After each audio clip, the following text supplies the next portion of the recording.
છાયા ગ્રહ કેતુ હાલમાં કન્યા રાશિમાં સ્થિત છે, જે બુધની રાશિ છે. તે જ સમયે સુખ અને સમૃદ્ધિનો દાતા શુક્ર હાલમાં કુંભ રાશિમાં ગોચર કરી રહ્યો છે, જે શનિની રાશિ છે.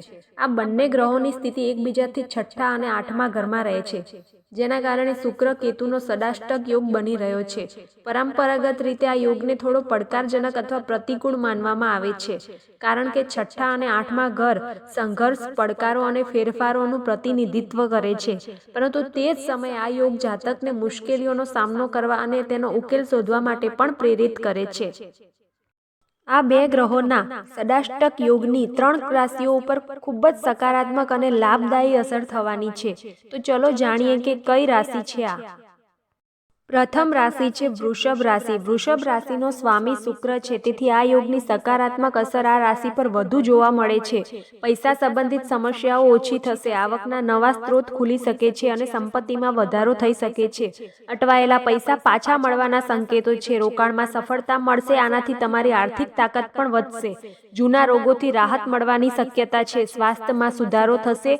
વિવાહિત જીવનમાં ચાલી રહેલા તણાવનો અંત આવશે. પ્રેમ સંબંધો મજબૂત બનશે. આ સમય દરમિયાન વ્યક્તિની અંદર ઊંડી આધ્યાત્મિક જાગૃતતા થઈ શકે છે, જેના કારણે તે માનસિક શાંતિ અને સંતોષનો અનુભવ કરશે.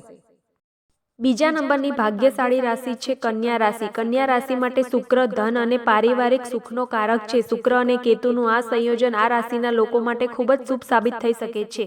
જો તમે લાંબા સમયથી દેવાથી પરેશાન છો, તો આ યોગ દરમિયાન તમને તેને ચૂકવવાની તક મળશે. નોકરી કરતા લોકોને પ્રમોશન અથવા નવી નોકરીની તકો મળશે. વ્યવસાયમાં પણ લાભ થશે. મોટા નાણાકીય લાભની શક્યતા છે. નાની મોટી સ્વાસ્થ્ય સમસ્યાઓ દૂર થશે. માનસિક તણાવ ઓછો થશે. મિલકત કે વાહન ખરીદવાની શક્યતા રહેશે. હવે ત્રીજા નંબરની ભાગ્યશાળી રાશિ વિશે વાત કરીએ તો ત્રીજા નંબરની ભાગ્યશાળી રાશિ છે મકર રાશિ. મકર રાશિ માટે શુક્ર ભાગ્ય અને ધર્મનો સ્વામી છે.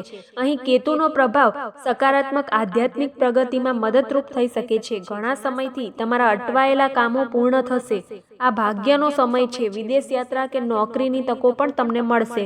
અચાનક તમને નાણાકીય લાભ થશે. રોકાણથી નફો અથવા સંપત્તિમાં વધારો થશે.